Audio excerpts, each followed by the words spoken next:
సింపుల్గా ఈజీగా మామిడి అల్లం పచ్చడి ఎలా చేసుకుందామో చూద్దాము. ముందుగా ఒక కప్పు మామిడి అల్లము, సేమ్ అంతే క్వాంటిటీలో ఒక కప్పు బెల్లము, ఒక కప్పు చింతపండు తీసుకుందాం. ముందుగా చింతపండులో కొంచెం వాటర్ పోసుకొని ఉడకబెట్టుకుందాము. చింతపండులో ఇత్తనాలు ఏమి లేకుండా చూసుకొని వాటర్ పోసుకొని ఉడకబెట్టుకుందాము చిక్కగా. ఒక ప్యాన్ తీసుకొని అందులో 1/2 స్పూన్ మెంతులు,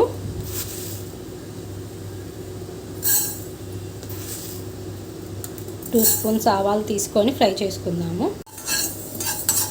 లో ఫ్లేమ్లో పెట్టుకొని వీటిని ఫ్రై చేసుకుందాము. ఎక్కువ మంట పెడితే ఆవాలు నల్లగా అయిపోతుంది, అప్పుడు పచ్చడి చేదు వస్తుంది.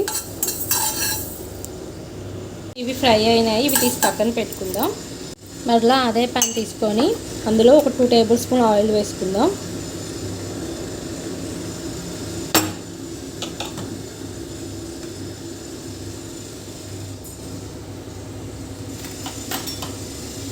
ఇందులో మామిడి అల్లం ముక్కల్ని ఫ్రై చేసుకుందాము. ఇలా ఫ్రై చేసుకోవడం వల్ల మామిడి అల్లంలో ఏదన్నా వాటర్ ఉన్నా కానీ పోతుంది, లేదంటే పచ్చడి పాడైపోతుంది. కొంచెం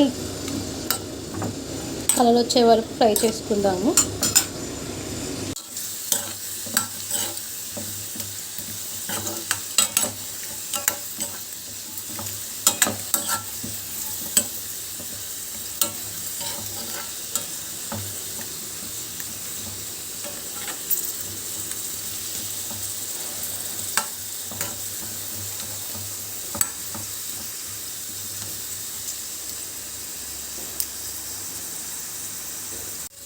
ఇవి ఫ్రై అయినాయి, వీటిని తీసి పక్కన పెట్టుకుందాం మనం.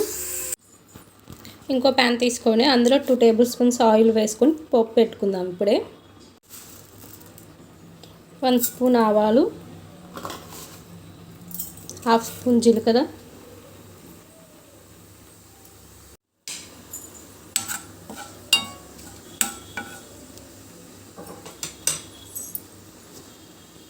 4-5 ఎండుమిర్చి, కొంచెం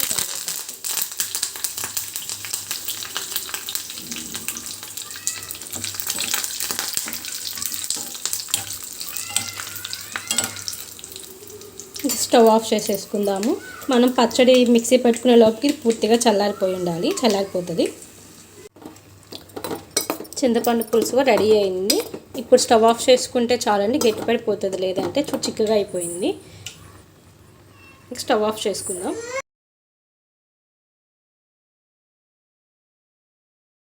ముందుగా ఆవాలు మెంతుల్ని మిక్సీ పెట్టుకుందాం. ఇందులో అల్లం ముక్కలు,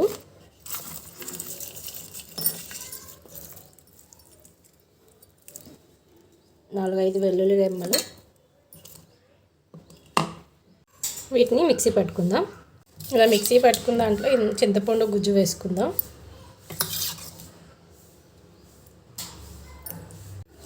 ఇందులోనే 2 టీ స్పూన్స్ సాల్ట్,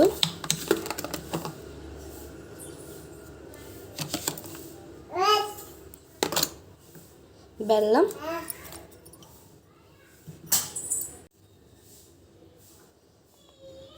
కారం, 2 టీ స్పూన్స్ కారం, వీటంతా మిక్సీ పట్టుకుందాం. ఇదిగోండి అల్లం పచ్చడి రెడీ అయింది. మనకి ఇక్కడ వాటర్ ఒక చిక్కగా అనిపిస్తే మీకు కొంచెం గోరువెచ్చని నీళ్ళు పోసుకోవచ్చండి. వేసుకొని మిక్సీ పట్టుకుంటే సరిపోతుంది. దీన్ని పోపులో కలిపేసుకుందాం. ఇందాక పెట్టున్నాం కదండి, అది పూర్తిగా చల్లారిపోయింది. ఇందులో ఈ పచ్చడిని కలిపేసుకుందాం.